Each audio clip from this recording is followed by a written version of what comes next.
Hallelujah, price lord. ಕರ್ತನಾದ ಯೇಸು ಕ್ರಿಸ್ತನ ನಾಮದಲ್ಲಿ ನಮ್ಮೆಲ್ಲ ಸಹೋದರ ಸಹೋದರಿನ ವಂದಿಸ್ತೇವೆ. ನಮ್ಮ ಚಾನಲನ್ನು ಮೊದಲನೇ ಬಾರಿಗೆ ವೀಕ್ಷಿಸುತ್ತಿರುವುದಾದರೆ ದಯವಿಟ್ಟು ಸಬ್ಸ್ಕ್ರೈಬ್ ಮಾಡ್ಕೊಳ್ಳಿ, ಲೈಕ್ ಮಾಡಿ, ಹಾಗೂ ನಿಮ್ಮ ಪ್ರಾರ್ಥನಾ ಮನವಿಗಳನ್ನು ನಮಗೆ ಕಮೆಂಟ್ ಮೂಲಕವಾಗಿ ತಿಳಿಸಬಹುದಾಗಿದೆ. ಕೆಳಗೆ ಕೊಟ್ಟಿರುವಂಥ ವಾಟ್ಸಪ್ ನಂಬರಿಗೆ ಕೌನ್ಸಿಲಿಂಗಾಗಿ ಹಾಗೂ ಪ್ರಾರ್ಥನೆಗಾಗಿ ಸಂಪರ್ಕಿಸಬೇಕಾಗಿ ಮತ್ತು ಕೆಳಗೆ ಕೊಟ್ಟಿರುವಂಥ ವಾಟ್ಸಪ್ ಗ್ರೂಪ್ಗಳ ಮೂಲಕವಾಗಿ ನಮ್ಮ ಪ್ರಾರ್ಥನೆಗಳಿಗೆ ನೀವು ಜಾಯಿನ್ ಆಗಬಹುದು. ಇಂದಿನ ನಮ್ಮ ಸಂದೇಶ ಭಾಗ ಯಾವುದಾಗಿದೆ ಅಂದರೆ ಆತ್ಮಿಕ ಜೀವಿತದ 7 ಹಂತಗಳನ್ನು ಕುರಿತಾಗಿ ನಾವಿವತ್ತು ಧ್ಯಾನಿಸಲಿದ್ದೇವೆ. ಯೇಸು ಕ್ರಿಸ್ತನನ್ನ ಅಂಗೀಕರಿಸಿಕೊಂಡಂತಹ ವಿಶ್ವಾಸಿಯ ಜೀವಿತದಲ್ಲಿರುವಂತಹ ಆತ್ಮಿಕವಾದಂತಹ 7 ಹಂತಗಳ ಕುರಿತಾಗಿ ನಾವಿವತ್ತು ಧ್ಯಾನಿಸಲಿದ್ದೇವೆ. ಈ ಸಂದೇಶ ಪ್ರಾರಂಭಿಸುವುದಕ್ಕಿಂತ ಮುಂಚೆ ಒಂದು ಚಿಕ್ಕ ಪ್ರಾರ್ಥನೆ. ಪರಿಶುದ್ಧನೂ ಅತ್ಯುನ್ನತನೂ ಆಗಿರುವ ತಂದೆಯಾದ ದೇವರೇ, ನಿಮ್ಮ ನಾಮಕ್ಕೆ ಸ್ತುತಿ ಸ್ತೋತ್ರ ಉಂಟಾಗಲಿ. ಕೊಟ್ಟ ಸುಂದರವಾದ ಸಮಯಕ್ಕಾಗಿ ಸ್ತೋತ್ರ. ಈ ಸಂದೇಶವನ್ನು ಹೇಳುವಾಗ ಮಾತನಾಡುವುದು ನಾನೆಲ್ಲ, ನನ್ನ ಸ್ವಂತ ಬುದ್ಧಿ ಜ್ಞಾನದಿಂದಲ್ಲ, ನೀವು ಮಾತನಾಡಿ ಒಬ್ಬೊಬ್ಬರ ಹೃದಯಗಳಲ್ಲಿ ಕಾರ್ಯ ಮಾಡಬೇಕಾಗಿ ಪ್ರಾರ್ಥಿಸ್ತೇವೆ. ನನ್ನ ಮರೆಮಾಚಿ ನೀವು ಪ್ರಕಟವಾಗಬೇಕಾಗಿ ಯೇಸುವಿನ ನಾಮದಲ್ಲಿ ಬೇಡಿಕೊಳ್ತೇವೆ ತಂದೆಯೇ, ಆಮೇನ್ ಆಮೇನ್. ಕ್ರೈಸ್ತ ವಿಶ್ವಾಸಿಯ ಆತ್ಮಿಕ ಜೀವಿತದಲ್ಲಿ ಇರುವಂತಹ 7 ಹಂತಗಳನ್ನ ಇವತ್ತು ದೇವರ ಸೃಷ್ಟಿಯ ಹೋಲಿಕೆಯ ಜೊತೆಯಲ್ಲಿ ನಾವು ಧ್ಯಾನಿಸಲಿದ್ದೇವೆ. ದೇವರು 7 ದಿವಸಗಳ ಕಾಲ, ಅಂದರೆ ದೇವರ ಸೃಷ್ಟಿಯ ಕಾರ್ಯವನ್ನು ನಾವು ನೋಡುವುದಾದ್ರೆ 7 ದಿವಸ, 6 ದಿನ ದೇವರು ಸೃಷ್ಟಿಯ ಕಾರ್ಯಗಳನ್ನ ಮಾಡಿ 7ನೇ ದಿನ ವಿಶ್ರಮಿಸಿಕೊಂಡರು ಎಂದು ನಾವು ಸತ್ಯವೇದದಲ್ಲಿ ಓದ್ತೇವೆ. ಈ 7 ದಿನಗಳಲ್ಲಿ ದೇವರು ಮಾಡಿದಂತಹ ಆ ಸೃಷ್ಟಿಯ ಕಾರ್ಯದಲ್ಲಿ ಹೇಗೆ ನಮ್ಮ ಆತ್ಮಿಕ ಜೀವಿತಕ್ಕೆ ಅದು ಹೋಲಿಕೆ ಆಗಿದೆ ಎಂದು ನಾವು ಧ್ಯಾನಿಸಲಿದ್ದೇವೆ. ಮೊದಲನೇ ದಿನ ದೇವರು ಸೃಷ್ಟಿ ಮಾಡಿರುವಂಥದ್ದು ನಮಗೆ ನಮ್ಮ ಆತ್ಮಿಕ ಜೀವಿತದಲ್ಲಿ ಏನನ್ನ ತಿಳಿಯಪಡಿಸ್ತದೆ ಎಂದು ನಾವು ಧ್ಯಾನಿಸೋಣ. ಮೊದಲನೇ ದಿವಸದಿಂದ 7ನೇ ದಿವಸದವರೆಗೂ ದೇವರು ಏನೆಲ್ಲ ಕಾರ್ಯ ಮಾಡಿದ್ರು, ಹಾಗೂ 7ನೇ ದಿವಸದಲ್ಲೂ ಕೂಡ ನಮಗೊಂದು ಸಂದೇಶವಿದೆ. ದಯಮಾಡಿ ನಾವು ಅದನ್ನ ಶ್ರದ್ಧೆಯಿಂದ ಧ್ಯಾನಿಸೋಣ, ಕಲಿಯೋಣ. ಮೊದಲನೇದಾಗಿ ಆದಿಕಾಂಡ 1ನೇ ಅಧ್ಯಾಯ 3ನೇ ವಚನದಲ್ಲಿ ನಾವು ನೋಡ್ತೇವೆ. ಮೊದಲನೇದಾಗಿ ದೇವರ ಸೃಷ್ಟಿಯ ಕಾರ್ಯ ಯಾವುದು ಅಂದರೆ ದೇವರು ಬೆಳಕನ್ನ ಸೃಷ್ಟಿ ಮಾಡ್ತಾರೆ. ಅದಕ್ಕಿಂತ ಮುಂಚಿನ ವಚನದಲ್ಲಿ ನೋಡುವಾಗ, ಆದಿಯಲ್ಲಿ ದೇವರು ಆಕಾಶವನ್ನು ಭೂಮಿಯನ್ನು ಉಂಟು ಮಾಡಿದನು. ಭೂಮಿಯು ಕ್ರಮವಿಲ್ಲದೆಯೂ ಬರಿದಾಗಿಯೂ ಇತ್ತು. ಆದಿಸಾಗರದ ಮೇಲೆ ಕತ್ತಲಿತ್ತು. ದೇವರಾತ್ಮನು ಜಲಸಮೂಹಗಳ ಮೇಲೆ ಚಲಿಸುತ್ತಿದ್ದನು. ಈ ಮೊದಲನೆಯ ದಿವಸದಲ್ಲಿ ದೇವರು ಬೆಳಕನ್ನ ಸೃಷ್ಟಿ ಮಾಡುವುದನ್ನು ನಾವಿಲ್ಲಿ ಕಾಣಲ್ಪಡ್ತೇವೆ. ಹಾಗಾದ್ರೆ ಈ ಮೊದಲನೆಯ ದಿವಸ ನಮ್ಮ ಆತ್ಮಿಕ ಜೀವಿತದಲ್ಲಿ ಸೂಚಿಸುವುದೇನೆಂದರೆ, ನಾವು ಮೇಲಿನ ವಚನ ಓದಿಕೊಂಡೆವು, ಭೂಮಿ ಕ್ರಮವಿಲ್ಲದೆ ಬರಿದಾಗಿತ್ತು, ಮತ್ತೆ ಭೂಮಿಯ ಮೇಲೆ ಏನಿತ್ತಂದ್ರೆ ಕತ್ತಲೆ ತುಂಬಿತ್ತು. ಯೇಸು ಕ್ರಿಸ್ತನನ್ನು ಅರಿಯದೇ ಇರುವಂತ ನಮ್ಮ ಜೀವಿತದಲ್ಲಿ ಮುಂಚೆ ಕತ್ತಲೆ ತುಂಬಿತ್ತು, ಅದು ಬರಿದಾಗಿತ್ತು, ಹಾಗೆ ಕ್ರಮವಿಲ್ಲದ ಜೀವಿತ ನಮ್ಮದಾಗಿತ್ತು. ಆದರೆ ಯಾವಾಗ ದೇವರು ಭೂಮಿಯ ಮೇಲೆ ಬೆಳಕನ್ನು ಉಂಟು ಮಾಡ್ತಾರೋ ಎಲ್ಲವೂ ಕೂಡ ಕ್ರಮವಾಗ್ತದೆ, ಎಲ್ಲವೂ ಕೂಡ ತುಂಬಿಕೊಳ್ಳುವುದನ್ನು ನಾವು ನೋಡ್ತೇವೆ. ಹಾಗೆ ಯೇಸು ಕ್ರಿಸ್ತನು ನಮ್ಮ ಜೀವಿತಕ್ಕೆ ಬಂದಾಗ ನಮ್ಮ ಜೀವಿತದಲ್ಲಿ ಹಿಂದೆ ಇದ್ದಂಥ ಕತ್ತಲು ಹೋಗಿ, ಕತ್ತಲು ಏನನ್ನ ಸೂಚಿಸ್ತದೆ ಅಂದರೆ ಪಾಪವನ್ನು ಸೂಚಿಸುವಂಥದ್ದಾಗಿದೆ. ನಮ್ಮ ಜೀವಿತದಲ್ಲಿದ್ದಂಥ ಪಾಪವೆಂಬ ಕತ್ತಲೆಯನ್ನು ತೆಗೆದುಹಾಕಿ ದೇವರು ರಕ್ಷಣೆ ಎಂಬ ಬೆಳಕನ್ನು ನಮ್ಮೆಲ್ಲರಿಗೂ ಕೊಟ್ಟಿದ್ದಾರೆ. ಯಾರ್ಯಾರು ಯೇಸು ಕ್ರಿಸ್ತನನ್ನ ಸ್ವಂತ ರಕ್ಷಕನಾಗಿ ಅಂಗೀಕರಿಸಿಕೊಂಡಿದ್ದೀರೋ, ದೇವರು ನಮಗೆ ಮೊದಲನೆಯ ಹಂತದಲ್ಲಿ ಕೊಟ್ಟಿರುವುದೇನೆಂದ್ರೆ, ಆತ್ಮಿಕ ಮನುಷ್ಯನ ಮೊದಲನೆಯ ಹಂತ ಯಾವುದಂದ್ರೆ ರಕ್ಷಣೆ ಆಗಿದೆ. ಎಫೆಸದವರಿಗೆ ಬರೆದ ಪತ್ರಿಕೆ 5ನೇ ಅಧ್ಯಾಯ 8ನೇ ವಚನ ಹೀಗೆ ಬರೆಯಲ್ಪಟ್ಟಿದೆ, ನೀವು ಇಂದಿನ ಕಾಲದಲ್ಲಿ ಕತ್ತಲೆಯಾಗಿದ್ದೀರಿ, ಆದರೆ ಈಗ ನೀವು ಕ್ರಿಸ್ತನಲ್ಲಿದ್ದು ಬೆಳಕಾಗಿದ್ದೀರಿ. ಬೆಳಕಿನವರಂತೆ ನಡೆದುಕೊಳ್ಳಿರಿ. ದೇವರ ವಾಕ್ಯ ಹೇಳ್ತಾ ಇದೆ, ಹಿಂದೆ ನಾವು ಹೇಗಿದ್ವಿ? ಕತ್ತಲೆ ಆಗಿದ್ವಿ. ಯೇಸು ಕ್ರಿಸ್ತನನ್ನ ಅರಿಯದೇ ಇರುವಂತ ಸಮಯದಲ್ಲಿ, ದೇವರು ಈ ಭೂಮಿಯ ಮೇಲೆ ಸೃಷ್ಟಿಯನ್ನ ಮಾಡದೇ ಇರುವ ಸಮಯದಲ್ಲಿ ಈ ಭೂಮಿಯು ಹೇಗೆ ಕತ್ತಲೆಯಿಂದ ತುಂಬಿತ್ತು, ಬರಿದಾಗಿತ್ತು, ಕ್ರಮವಿಲ್ಲದೆ ಇತ್ತು, ಹಾಗೆ ನಮ್ಮ ಜೀವಿತವು ಕ್ರಮವಿಲ್ಲದೆ ಬರಿದಾಗಿ ಪಾಪದಲ್ಲಿ ಇದ್ದಂಥ ಸಮಯದಲ್ಲಿ ಯೇಸು ಕ್ರಿಸ್ತನೆಂಬ ಬೆಳಕು ನಮಗೆ ಬಂದಾಗ ನಾವು ರಕ್ಷಣೆಯನ್ನು ಕಂಡುಕೊಂಡಿದ್ದೇವೆ. ಒಬ್ಬ ಮನುಷ್ಯನು ಹೇಗೆ ರಕ್ಷಣೆ ಹೊಂದುತ್ತಾನೆಂದು ನಮ್ಮೆಲ್ಲರಿಗೂ ಗೊತ್ತಿರುವಂಥ ವಿಷಯವಾಗಿದೆ. ರೋಮಾಪುರದವರಿಗೆ ಬರೆದ ಪತ್ರಿಕೆ 10ನೇ ಅಧ್ಯಾಯ 9ನೇ ವಚನ, ಅದೇನೆಂದರೆ, ನೀನು ಯೇಸುವನ್ನು ಕರ್ತನೆಂದು ಬಾಯಿಂದ ಅರಿಕೆ ಮಾಡಿಕೊಂಡು ದೇವರು ಆತನನ್ನು ಸತ್ತವರೊಳಗಿಂದ ಎಬ್ಬಿಸಿದನೆಂದು ಹೃದಯದಿಂದ ನಂಬಿದರೆ ನಿನಗೆ ರಕ್ಷಣೆಯಾಗುವುದು ಎಂಬುದೇ. ನಾವು ನೋಡ್ತಾ ಇದ್ದೇವೆ, ರಕ್ಷಣೆ ಹೊಂದುವುದು ಹೇಗೆ ಅಂದರೆ ಯೇಸುವನ್ನೇ ನಿಜವಾದ ದೇವರೆಂದು, ಯೇಸುವನ್ನ ಕರ್ತನು, ಆತನೊಬ್ಬನೇ ದೇವರು, ಆತನೊಬ್ಬನೇ ನಮ್ಮನ್ನ ಸೃಷ್ಟಿ ಮಾಡಿದ ಸೃಷ್ಟಿಕರ್ತನಾಗಿದ್ದಾನೆ ಎಂದು ನಾವು ಅರಿತುಕೊಂಡು ನಮ್ಮ ಹೃದಯದಿಂದ ನಾವೇನು ಮಾಡಬೇಕು, ನಾವು ಆತನನ್ನು ಸ್ವೀಕರಿಸಬೇಕು, ಹೃದಯದಿಂದ ನಂಬಬೇಕು, ಮತ್ತೆ ಬಾಯಿಂದ ಅರಿಕೆ ಮಾಡುವಾಗ ನಮಗೆ ರಕ್ಷಣೆ ಉಂಟಾಗ್ತದೆ. ಈ ರಕ್ಷಣೆ ಅನ್ನುವಂಥದ್ದು ನಮ್ಮ ಪುಣ್ಯಕ್ರಿಯೆಯಿಂದಾಗಲಿ ಅಥವಾ ನಾವು ಮಾಡಿದ ಒಳ್ಳೆಯ ದಾನ ಧರ್ಮಗಳಿಂದಾಗಲಿ ಬಂದದ್ದಲ್ಲ, ದೇವರ ಕೃಪೆಯಿಂದ ನಮಗೆ ಈ ರಕ್ಷಣೆ ದೊರೆಯಲ್ಪಟ್ಟಿದೆ. ಹಾಗಾದರೆ ನಮ್ಮ ಜೀವಿತದಲ್ಲಿ ನಾವು ರಕ್ಷಣೆ ಹೊಂದಿದ್ದೇವಾ ಎಂದು ನಮ್ಮನ್ನು ನಾವು ಪರೀಕ್ಷೆ ಮಾಡಿಕೊಳ್ಳಬೇಕು. ಅನೇಕ ಸಮಯದಲ್ಲಿ ಬರೀ ಸಭೆಗೆ ಹೋದರೆ, ಪ್ರಾರ್ಥನೆ ಮಾಡಿದ್ರೆ, ಆರಾಧನೆ ಮಾಡಿದ್ರೆ ಮಾತ್ರ ನಾವು ಆತ್ಮಿಕವಾಗಿ ರಕ್ಷಣೆ ಹೊಂದಿದ್ದೇವೆ ಅಂತ ಅಲ್ಲ. ನಾವು ನಮ್ಮ ಪಾಪದ ಪಾಲಿಗೆ ಸತ್ತು ಕ್ರಿಸ್ತನಲ್ಲಿ ಉಣಲ್ಪಟ್ಟು ಮತ್ತೆ ನೂತನವಾದಂಥ ಜೀವಿತ ನಮ್ಮಲ್ಲಿ ಉಂಟಾಗುವಂಥದ್ದೇ ರಕ್ಷಣೆ ಆಗಿದೆ. ಒಬ್ಬ ರಕ್ಷಣೆ ಹೊಂದಿದ ವ್ಯಕ್ತಿಯ ಜೀವಿತ ಹಳೆಯ ಜೀವಿತದಂತೆ ಇರೋದಿಲ್ಲ. ಅವನ ಜೀವಿತ ವ್ಯತ್ಯಸ್ತವಾಗಿರ್ತದೆ. ಅವನನ್ನು ನೋಡುವವರಿಗೆ ಗೊತ್ತಾಗ್ತದೆ ಇವನ ಜೀವಿತದಲ್ಲಿ ಏನೋ ಬದಲಾವಣೆ ಆಗಿದೆ ಎಂದು. ಒಬ್ಬ ರಕ್ಷಣೆ ಹೊಂದಿದಂಥ ವ್ಯಕ್ತಿ ಯಾವಾಗಲೂ ಬೆಳಕಾಗಿರಲಿಕ್ಕೆ ಸಾಧ್ಯ ಆಗ್ತದೆ. ಹಾಗಾದರೆ ಮೊದಲನೇದಾಗಿ ನಾವು ನೋಡಿದ್ವಿ ರಕ್ಷಣೆ. ಎರಡನೇ ದಿವಸದ ಸೃಷ್ಟಿಯ ಕಾರ್ಯವನ್ನು ನೋಡಿಕೊಳ್ಳೋಣ. ಎರಡನೇ ದಿವಸ ದೇವರು ಜಲಸಮೂಹಗಳನ್ನು ಸೃಷ್ಟಿ ಮಾಡ್ತಾರೆ. ಈ ಜಲಸಮೂಹ ನಮಗೆ ಏನನ್ನು ಸೂಚಿಸ್ತದೆ ಅಂದರೆ ದೀಕ್ಷಾ ಸ್ನಾನವನ್ನು ಸೂಚಿಸ್ತದೆ. ನಾವು ಈ ದಿನದಲ್ಲಿ ಪರೀಕ್ಷೆ ಮಾಡಿಕೊಳ್ಳಬೇಕು, ಯಾವ ಆತ್ಮಿಕ ಹಂತದಲ್ಲಿ ನಾವಿದ್ದೇವೆ, ಹಾಗೂ ಈ ಆತ್ಮಿಕ ವಿಷಯಗಳನ್ನು ನಾವು ಸಿದ್ಧಪಡಿಸಿಕೊಳ್ಳಬೇಕು. ಇದು ನಮ್ಮ ಪ್ರತಿಯೊಬ್ಬರ ಜೀವಿತದಲ್ಲಿ ಇರಬೇಕಾದಂತಹ ಅಂಶಗಳು, ವಿಷಯಗಳಾಗಿದೆ. ಹಾಗಾಗಿ ಇದನ್ನು ಗಂಭೀರವಾಗಿ ತೆಗೆದುಕೊಳ್ಳಿ. ನಾವು ಈ ಲೋಕದಲ್ಲಿ ಇವುಗಳನ್ನು ಗಂಭೀರವಾಗಿ ತೆಗೆದುಕೊಳ್ಳದೇ ಇದ್ದರೆ ಪರಲೋಕಕ್ಕೆ ನಾವು ಹೋಗಲಿಕ್ಕೆ ಸಾಧ್ಯ ಇಲ್ಲ. ದೇವರನ್ನ ನಾವು ರಕ್ಷಣೆ ಹೊಂದಿದ್ರೆ ಮಾತ್ರ ಲೋಕಕ್ಕೆ ಹೋಗ್ಲಿಕ್ಕೆ ಸಾಧ್ಯ. ಯಾಕೆಂದ್ರೆ ಯೇಸು ಸ್ವಾಮಿ ಹೇಳಿದ್ದಾರೆ, ನಾನೇ ಮಾರ್ಗವೂ ಸತ್ಯವೂ ಜೀವವೂ ಆಗಿದ್ದೇನೆ, ನನ್ನ ಹೊರತಾಗಿ ಯಾರು ಕೂಡ ತಂದೆಯ ಬಳಿಗೆ ಹೋಗ್ಲಿಕ್ಕೆ ಸಾಧ್ಯ ಇಲ್ಲ, ಅಂದರೆ ಪರಲೋಕಕ್ಕೆ ಹೋಗ್ಲಿಕ್ಕೆ ಸಾಧ್ಯ ಇಲ್ಲ. ಹಾಗಾಗಿ ನಾವು ಆತನನ್ನ ರಕ್ಷಕನಾಗಿ ಯೇಸುವನ್ನೇ ಕರ್ತನೆಂದು ಅಂಗೀಕರಿಸಿಕೊಂಡಂತ ನಾವು ನೆಕ್ಸ್ಟ್ ಮಾಡಬೇಕಾಗಿರುವಂಥದ್ದು ಏನಂದರೆ, ನೆಕ್ಸ್ಟ್ ಅಂತ ಏನಂದರೆ ದೀಕ್ಷಾ ಸ್ನಾನ ಆಗಿದೆ.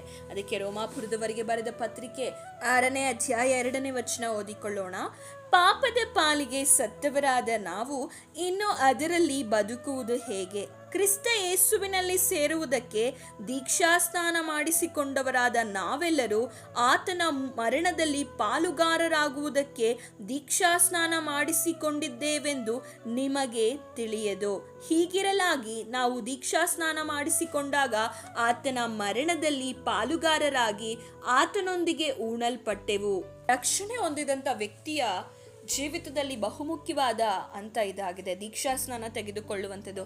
ಅನೇಕರನ್ನು ನೀವು ನೋಡಿ, ಎಷ್ಟೋ ವರ್ಷಗಳಿಂದ ಸಭೆಗೆ ಬರ್ತಾರೆ ಹಾಗೂ ಪ್ರಾರ್ಥನೆಗಳಲ್ಲಿ ಇರ್ತಾರೆ. ದೀಕ್ಷಾಸ್ನಾನ ತೆಗೆದುಕೊಳ್ಳಿ ಅಂದರೆ ನನ್ನ ಮಗನಿಗೆ ಮದುವೆ ಆಗಲಿ, ನನ್ನ ಜೀವಿತದಲ್ಲಿ ಕಾರ್ಯವನ್ನು ನೆರವೇರಿದ್ರೆ ನಾನು ದೀಕ್ಷಾಸ್ನಾನ ತೆಗೆದುಕೊಳ್ತೇನೆ.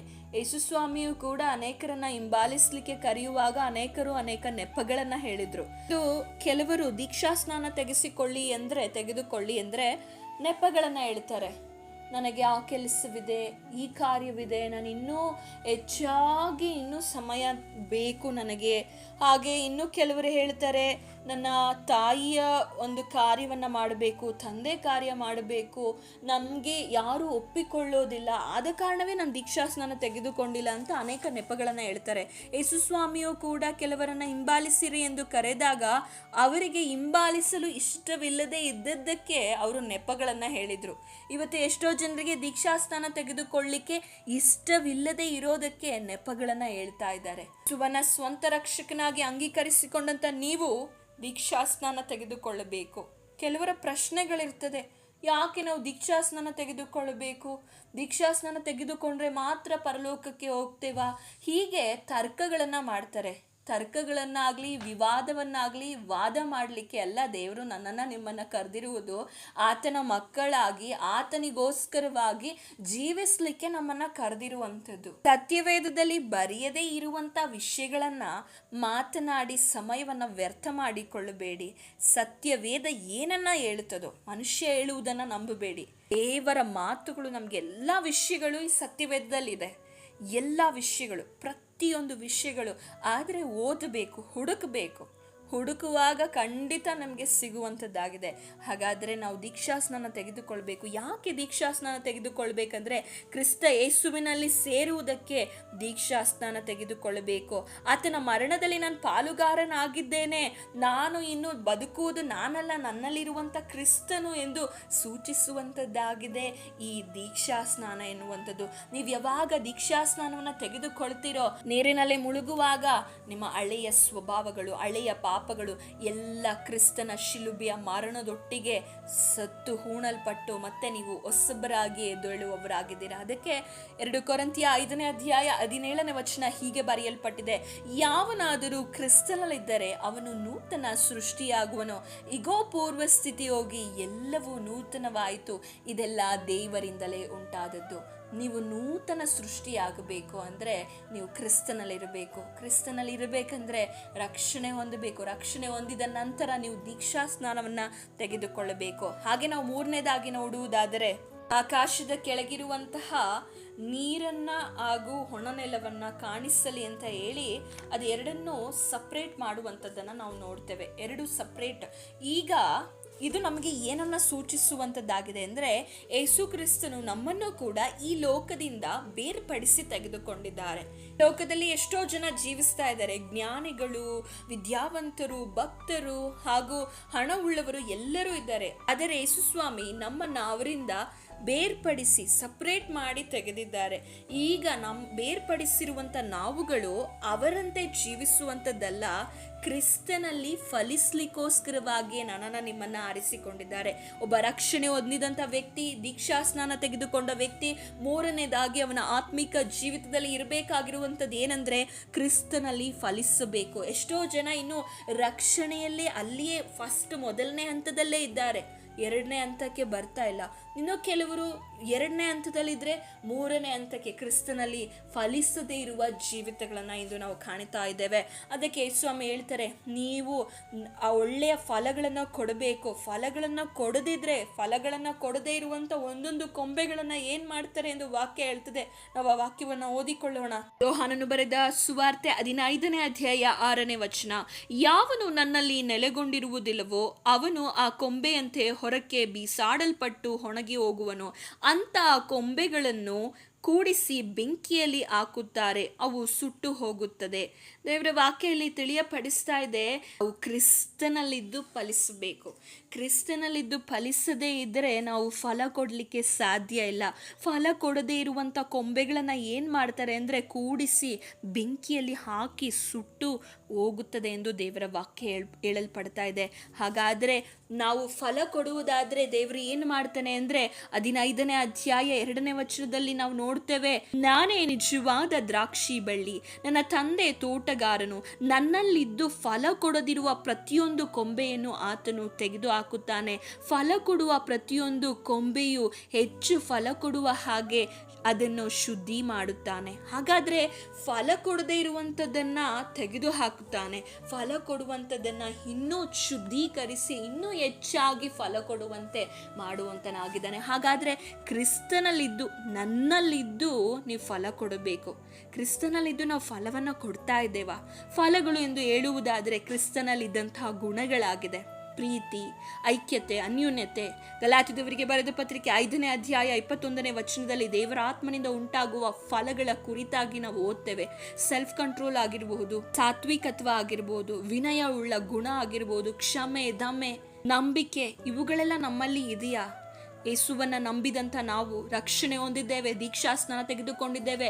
ದೇವರು ನಮಗಿಟ್ಟಿರುವಂತಹ ಪಟ್ಟಣದಲ್ಲಿ, ದೇವರು ನಮಗೆ ಕೊಟ್ಟಿರುವ ಕುಟುಂಬದಲ್ಲಿ, ದೇವರು ನಮಗೆ ಕೊಟ್ಟಿರುವ ಸಭೆಯಲ್ಲಿ, ಕ್ರಿಸ್ತನಲ್ಲಿದ್ದು ನಾವು ಫಲಿಸ್ತಾ ಇದ್ದೇವಾ?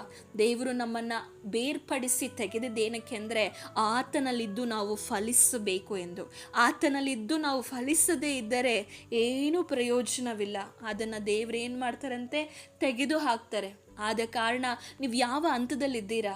ಇನ್ನು ಫಲಿಸದೇ ಇರುವುದಾದರೆ ದೇವರಲ್ಲಿ ಪ್ರಾರ್ಥನೆ ಮಾಡಿ, ದೇವರೇ ನಾನು ಫಲಿಸಬೇಕು, ಫಲಿಸುವಂತೆ ನನ್ನನ್ನು ಶುದ್ಧೀಪಡಿಸು, ನಾನು ನಿನ್ನಲ್ಲಿ ನೆಲೆಗೊಳ್ಳಬೇಕು. ನಿಮಗೆ ಫಲ ಕೊಡಬೇಕಂದ್ರೆ ನೀವು ಫಸ್ಟ್ ಕ್ರಿಸ್ತನಲ್ಲಿ ನೆಲೆಯಾಗಿರಬೇಕು. ಆಗ ಮಾತ್ರವೇ ಫಲ ಕೊಡಲು ಸಾಧ್ಯ. 4ನೆಯ ದಿನ ಸೃಷ್ಟಿಯನ್ನು ನಾವು ನೋಡುವುದಾದರೆ ದೇವರು ಸೂರ್ಯ ಚಂದ್ರ ನಕ್ಷತ್ರಗಳನ್ನು ಸೃಷ್ಟಿ ಮಾಡ್ತಾರೆ. ಸೂರ್ಯ ಚಂದ್ರ ನಕ್ಷತ್ರಗಳನ್ನು ಯಾಕೆ ಸೃಷ್ಟಿ ಮಾಡ್ತಾರೆ ಅಂದರೆ ಭೂಮಿಯ ಮೇಲೆ ಬೆಳಕನ್ನು ಕೊಡಲಿಕ್ಕೆ ಹಾಗೂ ಸಮಯವನ್ನು ನಾವು ನೋಡಲಿಕ್ಕೆ ಸೂರ್ಯ ಚಂದ್ರ ನಕ್ಷತ್ರಗಳನ್ನು ದೇವರು ಸೃಷ್ಟಿ ಮಾಡುವುದನ್ನು ನೋಡ್ತೇವೆ. ಹಾಗಾದರೆ ಈ 4ನೆಯ ದಿನದಲ್ಲಿ, ಈ 4ನೆಯ ಹಂತದಲ್ಲಿ ನಮಗೆ ದೇವರು ಏನನ್ನು ತಿಳಿಯಪಡಿಸ್ತಾ ಇದ್ದಾರೆ? ನಮ್ಮ ಆತ್ಮಿಕ ಜೀವಿತಕ್ಕೆ ಅನ್ವಯವಾಗುವಂಥದ್ದು ಏನಂದರೆ, ನಾವು ಕೂಡ ಸೂರ್ಯಚಂದ್ರರು ಹೇಗೆ ಭೂಮಿ ಮೇಲೆ ಬೆಳಕನ್ನು ಕೊಡುತ್ತಾರೋ ಅದೇ ರೀತಿಯಾಗಿ ನಾವು ಕೂಡ ಈ ಲೋಕಕ್ಕೆ ಬೆಳಕಾಗಿದ್ದೇವೆ ಎಂದು ದೇವರ ವಾಕ್ಯವು ನಮಗೆ ಹೇಳುವಂಥದ್ದಾಗಿದೆ. ಮತ್ತಾಯನು ಬರೆದ ಸುವಾರ್ತೆ 5ನೇ ಅಧ್ಯಾಯ 14ನೇ ವಚನದಲ್ಲಿ ಹೀಗೆ ಬರೆಯಲ್ಪಟ್ಟಿದೆ, ನೀವು ಲೋಕಕ್ಕೆ ಬೆಳಕಾಗಿದ್ದೀರಿ. ಗುಡ್ಡದ ಮೇಲೆ ಕಟ್ಟಿರುವ ಊರು ಮರೆಯಾಗಿರಲಾರದು ಮತ್ತು ದೀಪವನ್ನು ಹತ್ತಿಸಿ ಕೊಳದೊಳಗೆ ಇಡುವುದಿಲ್ಲ, ದೀಪಸ್ತಂಭದ ಮೇಲೆ ಇಡುತ್ತಾರಷ್ಟೇ, ಆಗ ಅದು ಮನೆಯಲ್ಲಿ ಇರುವವರೆಲ್ಲರಿಗೂ ಬೆಳಕು ಕೊಡುವುದು. ಅದರಂತೆ ನಿಮ್ಮ ಬೆಳಕು ಜನರ ಮುಂದೆ ಪ್ರಕಾಶಿಸಲಿ. ಹೀಗಾದರೆ ಅವರು ನಿಮ್ಮ ಒಳ್ಳೆಯ ಕ್ರಿಯೆಗಳನ್ನು ನೋಡಿ ಪರಲೋಕದಲ್ಲಿರುವ ನಿಮ್ಮ ತಂದೆಯನ್ನು ಕೊಂಡಾಡುವರು. 4ನೇ ದಿವಸದಲ್ಲಿ ದೇವರು ನಮಗೆ ತಿಳಿಯಪಡಿಸ್ತಾ ಇರುವುದು ಏನಂದರೆ, ನೀವು ಲೋಕಕ್ಕೆ ಬೆಳಕಾಗಿದ್ದೀರಾ. ಹಾಗಾದರೆ ನಾನು ನೀವು ವಾಸಿಸುವಂಥ ನಮ್ಮ ಸ್ಥಳಗಳಲ್ಲಿ, ವಾಸಿಸುವಂತಹ ನಮ್ಮ ಊರಿನಲ್ಲಿ, ನಮ್ಮ ಕುಟುಂಬದಲ್ಲಿ ಬೆಳಕಾಗಿರಬೇಕು. ಅದಕ್ಕಾಗಿ ದೇವರು ನಮ್ಮನ್ನು ಕರೆದಿದ್ದಾರೆ. ಬೆಳಕು ಜನರ ಮುಂದೆ ಪ್ರಕಾಶಿಸಬೇಕು. ಆಗ ನಮ್ಮ ಒಳ್ಳೆಯ ಕ್ರಿಯೆಗಳನ್ನು ನೋಡಿ ಅವರು ಅಂದರೆ ಜನರು ಏನು ಮಾಡ್ತಾರೆ, ದೇವರನ್ನು ಕೊಂಡಾಡ್ತಾರೆ. ನಾವು ಎಂದು ಬೆಳಕಾಗಿದ್ದೇವಾ? ನಮ್ಮ ಊರಿನಲ್ಲಿ, ನಮ್ಮ ಪಟ್ಟಣದಲ್ಲಿ, ನಮ್ಮ ನಡತೆಯ ಮೂಲಕವಾಗಿ, ನಮ್ಮ ಕ್ರಿಯೆಗಳ ಮೂಲಕವಾಗಿ, ನಮ್ಮ ಕಾರ್ಯಗಳ ಮೂಲಕವಾಗಿ, ನಮ್ಮ ಮಾತಿನಲ್ಲಿ, ನಮ್ಮ ವ್ಯವಹಾರಗಳಲ್ಲಿ, ನಮ್ಮ ಜೀವಿತಗಳಲ್ಲಿ, ನಮ್ಮ ಕುಟುಂಬದಲ್ಲಿ ನಾವು ನಂಬಿಗಸ್ತರಾಗಿದ್ದೇವಾ? ಬೆಳಕಾಗಿದ್ದೇವಾ? ನಾವು ಬೆಳಕಾಗಿದ್ದು ದೇವರ ನಾಮವನ್ನು ಮಹಿಮೆ ಪಡಿಸ್ತಾ ಇದ್ದೇವಾ? ದೇವರ ವಾಕ್ಯ ಹೇಳ್ತಾ ಇದೆ, ನಿಮ್ಮ ಒಳ್ಳೆ ಕ್ರಿಯೆಗಳನ್ನು ನೋಡಿ ಪರಲೋಕದಲ್ಲಿರುವ ನಿಮ್ಮ ತಂದೆಯನ್ನು ಕೊಂಡಾಡುವರು. ನಮ್ಮ ತಂದೆಯನ್ನು ಕೊಂಡಾಡಬೇಕಂದ್ರೆ ನಾವು ಬೆಳಕಾಗಿ ಇರಬೇಕು. ಅದಕ್ಕಾಗಿಯೇ ನಾವು ಕರೆಯಲ್ಪಟ್ಟಿರುವವರಾಗಿದ್ದೇವೆ. ಅಷ್ಟು ಮಾತ್ರ ಅಲ್ಲ, ಬೆಳಕಾಗಿ ನಮ್ಮ ಒಳ್ಳೆ ಕ್ರಿಯೆಗಳು, ಕಾರ್ಯಗಳ ಜೊತೆಗೆ ದೇವರ ವಾಕ್ಯ ಹೇಳ್ತದೆ, ಹೇಗೆ ಸೂರ್ಯ ಚಂದ್ರರು ಪ್ರಕಾಶಿಸ್ತಾರೋ ಅದೇ ರೀತಿಯಾಗಿ ನಾವು ಕೂಡ ಪ್ರಕಾಶಿಸಬೇಕು. ಹೇಗೆಂದರೆ ದೇವರ ಶುಭವಾರ್ತೆಯನ್ನು ಸಾರುವುದರ ಮೂಲಕವಾಗಿ, ದೇವರ ವಾಕ್ಯಗಳನ್ನು, ದೇವರ ಸುವಾರ್ತೆಯನ್ನು ಸಾರುವುದರ ಮೂಲಕವಾಗಿ ಎಷ್ಟೋ ಜನರು ರಕ್ಷಣೆ ಹೊಂದಿದ್ದಾರೆ, ದೀಕ್ಷಾ ಸ್ನಾನ ತೆಗೆದುಕೊಂಡಿದ್ದಾರೆ, ಕ್ರಿಸ್ತನಲ್ಲಿ ಫಲಿಸ್ತಾ ಇದ್ದಾರೆ. ನಾನು ಚೆನ್ನಾಗಿದ್ದೇನೆ, ನನ್ನ ಕುಟುಂಬ ಚೆನ್ನಾಗಿದೆ, ನನ್ನ ಕುಟುಂಬದಲ್ಲಿ ನಾನು ಏಕವಾಗಿದ್ದೇನೆ, ದೇವರಿಗೆ ಒಳ್ಳೆಯದಾಗಿ ನಾನು ನಡ್ಕೊಳ್ತಾ ಇದ್ದೇನೆ ಎಂದು ಅವರಷ್ಟಿಗೆ ಅವರಿರ್ತಾರೆ. ಆದರೆ ಬೆಳಕಾಗಿಲ್ಲ. ಎಷ್ಟೋ ಜನರು ಬೆಳಕಾಗಿಲ್ಲ. ದೇವರ ವಾಕ್ಯವನ್ನು, ದೇವರ ಕುರಿತಾಗಿರುವ ಶುಭವಾರ್ತೆಯನ್ನು, ದೇವರ ಸುವಾರ್ತೆಯನ್ನು ಜನರಿಗೆ ತಿಳಿಯಪಡಿಸ್ತಾ ಇಲ್ಲ. ಕೆಲಸದ ಸ್ಥಳಗಳಲ್ಲಿ, ಊರುಗಳಲ್ಲಿ ಆಗಿರಬಹುದು, ಹಾಗೂ ಅನೇಕ ಪ್ರಯಾಣಗಳಲ್ಲಿ ನಾವು ಮಾಡುವಾಗ ದೇವರ ಸುವಾರ್ತೆ ಹೇಳಬೇಕು. ಅದಕ್ಕೆ ದೇವರ ವಾಕ್ಯ ಹೇಳ್ತದೆ, ದೇವರ ವಾಕ್ಯವನ್ನು ಯಾರು ಹೇಳ್ತಾರೋ ಅವರಿಗೆ ದೇವರ ವಾಕ್ಯವು ಯಾವುದಕ್ಕೆ ಹೋಲಿಸಲ್ಪಟ್ಟಿದೆ ಅಂದರೆ ಅವರು ಹೊಳೆಯುವ ಜ್ಯೋತಿರ್ಮಂಡಲಗಳಂತೆ ಇರ್ತಾರೆ ಎಂದು ದೇವರ ವಾಕ್ಯ ಹೋಲಿಸಲ್ಪಟ್ಟಿದೆ. ವಾರ್ತೆ ಸಾರುವಂಥವರನ್ನ ದೇವರು ಅದಕ್ಕೆ ಹೋಲಿಸಿ ಹೇಳಿದ್ದಾರೆ.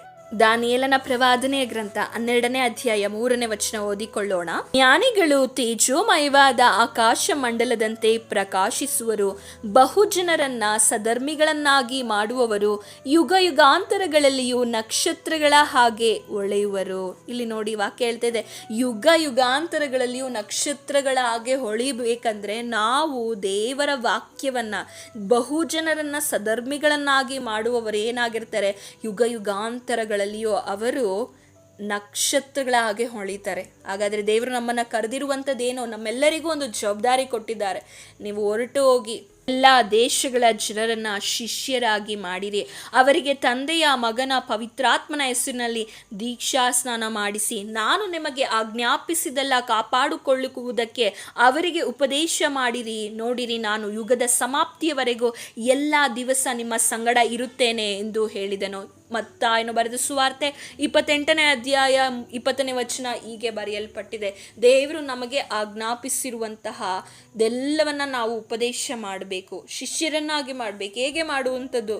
ಇದು ಬರೀ ಪಾಸ್ಟರ್ನ ಕೆಲಸ ಅಥವಾ ಇದು ಬರೀ ಸೇವಕರು ಮಾಡುವಂಥದ್ದು, ಸುವಾರ್ತೀಕರಣ ಮಾಡುವಂಥವರೇ ಬೇರೆ, ಅದಕ್ಕೆ ಆದಂತಹ ಕರಿವಿಕೆ ಬೇರೆ ಇದೆ ಎಂದು ನೀವು ಸುವಾರ್ತೆ ಹೇಳದೆ ಕೂರುವುದಾದರೆ ಅಯ್ಯೋ, ಸುವಾರ್ತೆ ಸಾರದವನ ಗತಿ ಏನೆಂದು ಹೇಳಲಿ ಎಂದು ವಾಕ್ಯ ಹೇಳ್ತದೆ. ಹಾಗಾಗಿ ನಾವು ಸುವಾರ್ತೀಕರಣ ಮಾಡಬೇಕು. 5ನೇದಾಗಿ ನೋಡುವುದಾದರೆ, ದೇವರು ಜಲಚರಗಳಲ್ಲಿ ಎಲ್ಲ ವಿಧವಾದಂಥ ಜಲಚರಗಳನ್ನು ಉಂಟು ಮಾಡ್ತಾರೆ. ಅಂದರೆ ಜಲದಲ್ಲಿ ಜಲಚರಗಳು ಎಂದು ಹೇಳುವುದಾದರೆ ಮೀನು, ಹಾಗೆ ಜಲದಲ್ಲಿ ವಾಸಿಸುವಂತಹ ಎಲ್ಲಗಳನ್ನು ಉಂಟು ಮಾಡ್ತಾರೆ. ಈ 5ನೇ ದಿನ ನಮಗೆ ಏನನ್ನು ಸೂಚಿಸ್ತದೆ ಅಂದರೆ, ನಾವು ಆತ್ಮದಿಂದ ತುಂಬಲ್ಪಟ್ಟವರಾಗಬೇಕು. ದೇವರಿಗೆ ನಮ್ಮನ್ನು ನಾವು ಬಿಟ್ಟುಕೊಟ್ಟು ಆತ್ಮದಿಂದ ತುಂಬಲ್ಪಟ್ಟವರಾಗಬೇಕು.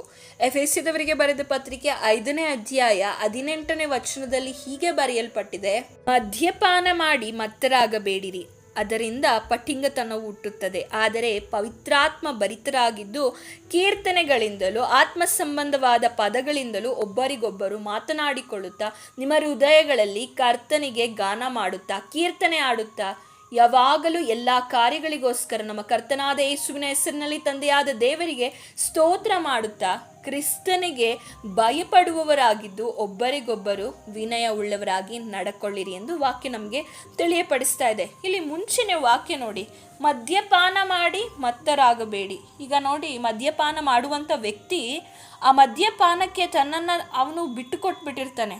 ಅವನು ನೆನೆಸಿಕೊಳ್ತಾನೆ, ನಾನು ಮನೆಗೆ ಮದ್ಯಪಾನ ಮಾಡಿದಂಥ ವ್ಯಕ್ತಿ ನೆನೆಸಿಕೊಳ್ಳುವುದು ಯಾವುದೂ ನೆರವೇರೋದಿಲ್ಲ. ಯಾಕೆಂದರೆ ಅವನಲ್ಲಿರುವಂಥ ಮದ್ಯ ಅವನನ್ನು ನಡೆಸ್ತಾ ಇರ್ತದೆ.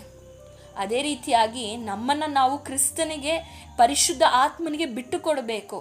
ಆ ಬಿಟ್ಟು ಕೊಡುವಾಗಲೇ ನಾವು ನೆನೆಸಿಕೊಂಡಂಥ ಕಾರ್ಯಗಳು, ನಮ್ಮ ಶರೀರದ ಇಚ್ಛೆಗಳು ಅಥವಾ ನಾವು ಮಾಡಬೇಕೆಂದಿದ್ದು ನೆರವೇರದೆ ಪರಿಶುದ್ಧ ಆತ್ಮನು ನಡೆಸುವಂಥ ದಾರಿಯಲ್ಲಿ ನಡ್ಕೊಳ್ಳಿಕ್ಕೆ ಸಹಕಾರಿಯಾಗ್ತದೆ. ಅದಕ್ಕೆ ಯಾರ್ಯಾರು ದೇವರ ಆತ್ಮನಿಂದ ನಡೆಸಿಕೊಳ್ತಾರೋ, ಪರಿಶುದ್ಧಾತ್ಮನಿಂದ ಯಾರು ನಡೆಸಿಕೊಳ್ತಾರೋ ಅವರು ಮಾತ್ರ ದೇವರ ಮಕ್ಕಳಾಗಲಿಕ್ಕೆ ಸಾಧ್ಯ.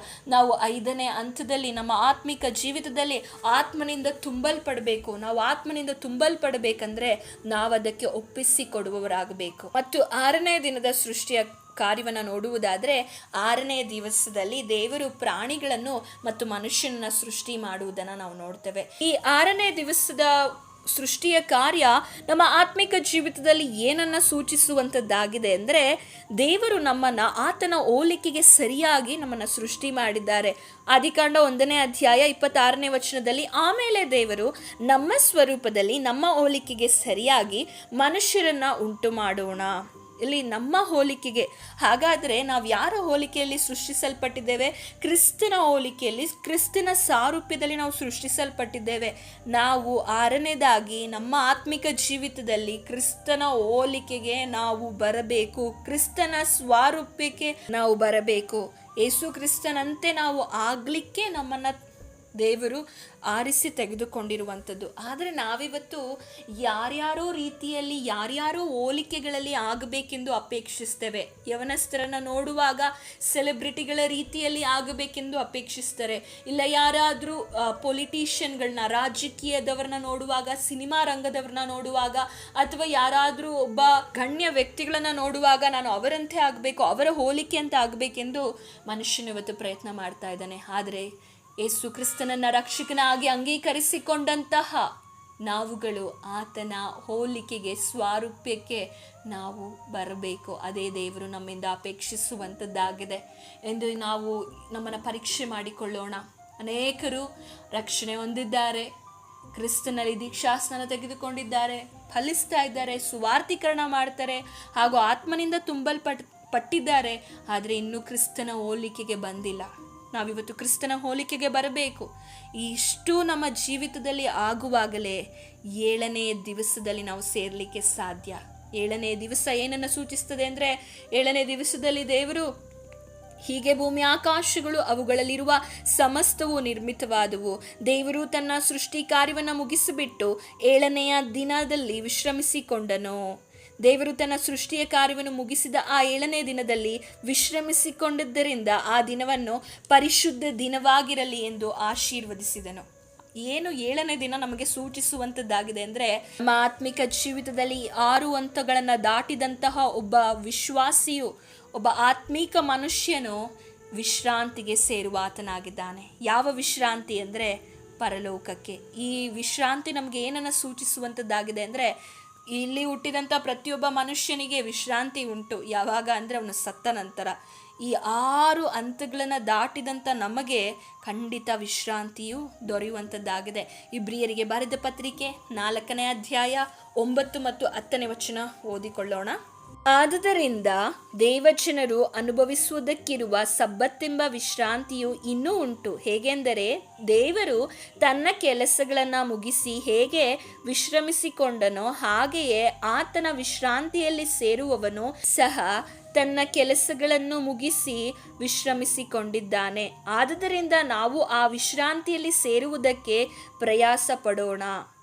ನಮ್ಮಲ್ಲಿ ಒಬ್ಬರಾದರೂ ಅವರ ಅವಿಧೇಯತ್ವವನ್ನು ಅನುಸರಿಸುವವರಾಗಬಾರದು. ಹಾಗಾದರೆ 6 ಹಂತವನ್ನು ದಾಟಿದಂತಹ ವಿಶ್ವಾಸಿಗೆ ಏನು ಉಂಟಾಗ್ತದೆ ಅಂದರೆ, ನಮಗೂ ಕೂಡ ಒಂದು ವಿಶ್ರಾಂತಿ ಇದೆ. ಆ ವಿಶ್ರಾಂತಿಯಲ್ಲಿ ಸೇರುವುದಕ್ಕೆ ನಾವು ಪ್ರಯಾಸ ಪಡೋಣ.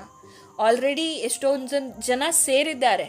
ನಾವು ಕೂಡ ಇವಾಗ ಸೇರಬೇಕಂದ್ರೆ ನಮ್ಮನ್ನು ನಾವು ಸಿದ್ಧಪಡಿಸಿಕೊಳ್ಳಬೇಕು. ಇವತ್ತು ನಾವು ಈ ಹಿಂದೆ ಧ್ಯಾನಿಸಿದಂಥ 6 ಹಂತಗಳು ನಮ್ಮ ಜೀವಿತದಲ್ಲಿ ಪ್ರತಿನಿತ್ಯ ಇರಬೇಕು, ಪ್ರತಿ ದಿವಸ ಇರಬೇಕು. ಇವುಗಳನ್ನು ನಾವು ಅಳವಡಿಸಿಕೊಂಡು ಜೀವಿಸುವಾಗ, ನಮ್ಮ ಸಮಯ ಬರುವಾಗ ನಾವು ವಿಶ್ರಾಂತಿಯಲ್ಲಿ ಸೇರಲಿಕ್ಕೆ ಸಹಾಯಕರವಾಗ್ತದೆ. ನಾವು ಆ ವಿಶ್ರಾಂತಿಯಲ್ಲಿ ಸೇರುವುದಕ್ಕೆ ಇಲ್ಲಿ ಪ್ರಯಾಸ ಪಡಬೇಕು. ಇಲ್ಲಿ ಪ್ರಯಾಸ ಪಡುವಾಗ ಖಂಡಿತ ದೇವರು ನಮಗೆ ಆ ವಿಶ್ರಾಂತಿಯನ್ನು ಕೊಡುವಾತನಾಗಿದ್ದಾನೆ. ದೇವರು ಈ 7 ದಿವಸದ ಸೃಷ್ಟಿಯ ಕಾರ್ಯದ ಮೂಲಕ ಇಂದು ನಮಗೆ ಅನೇಕ ಅದ್ಭುತಕರವಾದ ವಿಷಯಗಳನ್ನು ತಿಳಿಸಿದ್ದಾರೆ. ದೇವರಿಗೆ ಸ್ತೋತ್ರವಾಗಲಿ. ಈ ವಾಕ್ಯದ ಮೂಲಕ ದೇವರು ನಿಮ್ಮೆಲ್ಲರನ್ನ ಆಶೀರ್ವದಿಸಲಿ. ಪ್ರಾರ್ಥನೆ ಮಾಡೋಣ. ಪರಿಶುದ್ಧನಾದ ದೇವರೇ, ನಿಮ್ಮ ನಾಮಕ್ಕೆ ಸ್ತೋತ್ರವಾಗಲಿ. ಕೊಟ್ಟಂಥ ಸುಂದರವಾದ ವಾಕ್ಯಗಳಿಗಾಗಿ ಸ್ತೋತ್ರ. ಈ ವಾಕ್ಯಗಳನ್ನು ಕೇಳಿದಂತಹ ನಮ್ಮೆಲ್ಲ ಸಹೋದರ ಸಹೋದರಿ ಹೃದಯಗಳನ್ನು ಬದಲಾಯಿಸು, ಕಾರ್ಯ ಮಾಡು ದೇವರೇ. ನಾವು ಕೂಡ ಪ್ರತಿಯೊಂದು ಹಂತಗಳಲ್ಲಿ ಪರಿಶುದ್ಧಾತ್ಮನ ಎಲ್ಲಿ ಸೋತು ಹೋಗಿದ್ದೇವೋ, ಯಾವ ಹಂತದಲ್ಲಿ ಇನ್ನೂ ನಿಂತಿದ್ದೇವೋ, ದಯಮಾಡಿ ನಮ್ಮನ್ನು ಕಟ್ಟಿ, ದಯಮಾಡಿ ನಮ್ಮನ್ನು ಬೆಳೆಸಬೇಕಾಗಿ ಪ್ರಾರ್ಥಿಸ್ತೇವೆ ರಾಜ. ಎಲ್ಲ ನಿಮ್ಮ ಕರದಲ್ಲಿ ಒಪ್ಪಿಸಿಕೊಡ್ತೇವೆ. ನಿಮ್ಮ ಕೃಪೆಯಿಂದ ನಡೆಸಬೇಕಾಗಿ ಯೇಸುವಿನ ನಾಮದಲ್ಲಿ ಬೇಡಿಕೊಳ್ತೇವೆ ತಂದೆಯೇ. ಆಮೇನ್ ಆಮೇನ್. ದೇವರಿ ವಾಕ್ಯದ ಮೂಲಕ ನಿಮ್ಮೆಲ್ಲರನ್ನ ಆಶೀರ್ವದಿಸಲಿ. Thanks for watching. God bless you.